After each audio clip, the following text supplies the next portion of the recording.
G20 में मेहमानों का होगा इतना अद्भुत स्वागत कि जिंदगी भर भूल नहीं पाएंगे। मेन गेट पर दुनिया की सबसे बड़ी भगवान शिव के स्वरूप नटराज की मूर्ति होगी। मोरपंख की थाली से होगी आरती, तुलसी की माला से होगा स्वागत, भगवत गीता के पढ़े जाएंगे उपदेश। 5 स्टार होटल में सोने चांदी के बर्तनों में परोसा जाएगा खाना। विदेशी मेहमान भी कर रहे पल का इंतजार। ज्वार बाजरा मक्के की रोटी मिलेगी, सरसों का साग मिलेगा, लिट्टी चोखा और दाल बाटी चूरमा की भारी डिमांड। भारतीय परंपरा का रखा जाएगा पूरा ख्याल। जी हाँ, G20 के लिए पूरी दिल्ली तैयार है और पूरा हिंदुस्तान भी। हिंदुस्तान इस बार ऐसी आगवानी करेगा कि पूरी दुनिया ये मंजर, ये मनोरम दृश्य कभी भूल नहीं पाएगी। साफ सुथरी सड़कें, रंग बिरंगी लाइटिंग, सजे फ्लाईओवर, अंडरपास की दीवारों पर खूबसूरत पेंटिंग, हरे भरे गार्डन और सड़क के किनारे बड़े बड़े बैनर और पोस्टर। ये तो अब तक आपने दिल्ली में देख ही लिया होगा, लेकिन आज हम इससे आगे की कहानी बताएंगे। एयरपोर्ट से लेकर भारत मंडपम तक क्या क्या होगा। एयरपोर्ट से लेकर रास्ते, होटल और समिट का वेन्यू, भारत मंडपम, सब कुछ सज गया है। G20 ग्रुप में शामिल 19 देशों के राष्ट्राध्यक्ष, यूरोपियन यूनियन के प्रतिनिधि, 9 मेहमान देशों के साथ प्रधानमंत्री, राष्ट्रपति 2 दिन के लिए दिल्ली में होंगे। ये पहला मौका है जब इतने राष्ट्रपति और प्रधानमंत्री एक साथ भारत आ रहे हैं। मेहमानों के लिए एयरपोर्ट पर स्वागत से लेकर होटल में खाने पीने तक हर जगह देसी टच का ख्याल रखा गया है। अमेरिका के राष्ट्रपति जो बाइडेन समेत सभी नेताओं को खाने में मिलेट्स जैसे ज्वार बाजरा और रागी से बनी डिश परोसी जाएगी। वर्ल्ड लीडर्स के रुकने के लिए दिल्ली में करीब 25 होटल बुक हैं। अमेरिकी राष्ट्रपति जो बाइडेन ITC मौर्य के सबसे महंगे स्वीट चाणक्य में रुकेंगे। इसका एक दिन का किराया 8 लाख रुपए।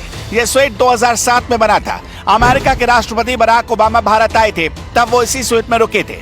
ब्रिटेन के PM Rishi Sunak Shangri La hotel में रुकेंगे। सिक्योरिटी की वजह से यहाँ एंट्री बंद कर दी गई है। फ्रांस के राष्ट्रपति इमानुएल मैक्रो क्लैरिजेस होटल में, ऑस्ट्रेलिया के प्रधानमंत्री एंथनी एल्बनीज इंपीरियल होटल में, तुर्की, मॉरिशस, नीदरलैंड, नाइजीरिया और स्पेन के डेलीगेट्स ओबराय होटल में रुकेंगे। चीन और ब्राजील के डेलीगेट्स ताज पैलेस में रुकेंगे। इंडोनेशियन डेलीगेट्स इंपीरियल होटल में रुकेंगे। यूके और जर्मनी के डेलीगेट्स शांग्रीला होटल में रुकेंगे। इटली और सिंगापुर के डेलीगेट्स होटल हयात रेसिडेंसी में रुकेंगे। ओमान के डेलीगेट्स लोधी होटल में रुकेंगे। बांग्लादेश के डेलीगेट्स ग्रैंड हयात गुरुग्राम और कनाडा और जापान के डेलीगेट्स होटल ललित में रुकेंगे। सऊदी अरब के डेलीगेट्स दलीला होटल गुरुग्राम और UAE के डेलीगेट्स ताज होटल में रुकेंगे। विदेशी मेहमानों के लिए बुक 5 स्टार होटल में सेंट्रल फोर्स के जवान तैनात है। सभी गेट पर वर्दीधारी हथियारबंद दस्ते और क्विक रिस्पांस टीम लगाई गई है।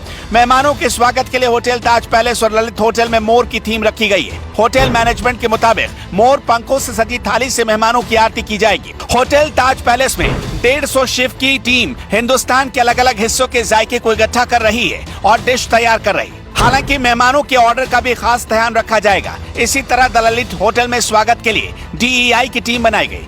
DEI यानी डाइवर्सिटी, इक्वालिटी और इंटीग्रिटी। मेहमानों का तिलक करने के बाद उन्हें तुलसी की माला पहनाई जाएगी। स्वागत में भारतीय संस्कृति और प्रतीकों का ख्याल रखा गया है। होटल ललित में एंट्री लेने पर वसुधैव कुटुंबकम की थीम पर G20 का लोगो दिखता है। अमेरिका, कनाडा, चीन, ब्रिटेन जैसे देशों के प्रमुख स्वीट डिलक्स रूम में रुकेंगे। द ललित होटल में ऐसे रूम का एक दिन का किराया 80,000 रुपए से लेकर 1 लाख रुपए तक है। रूम से प्रगति मैदान में बना भारत मंडपम वेन्यू भी नजर आता है। स्वागत और रुकने के इंतजाम के बाद खाने की बात होगी। भारत आए सारे मेहमानों के लिए जो खाना परोसा जाएगा उसमें मिलेट से बने पकवान खास तौर पर शामिल होंगे। भारतीय पकवानों के साथ फ्यूजन फूड्स भी तैयार किए गए हैं। मेहमानों को इंडियन स्ट्रीट फूड भी परोसा जाएगा। मोदी सरकार इंटरनेशनल लेवल पर मिलेट्स को बढ़ावा देने की कोशिश कर रही है। यूनाइटेड नेशंस 2023 को इंटरनेशनल मिलेट्स ईयर अनाउंस किया गया है। मेहमानों के सामने भारतीय थाली परोसी जाएगी जिसमें शाही पनीर होगी, पालक पनीर रखी जाएगी, मिक्स वेज होगा, दाल होगी, रायता होगा, खीर भी परोसी जाएगी, बेसन से बनी बर्फी होगी, मिलेट्स की रोटी होगी, पापड़ होंगे। वैसे G20 की इस तैयारी को देखकर आपका क्या कहना है, हमें कमेंट बॉक्स में जरूर बताइएगा।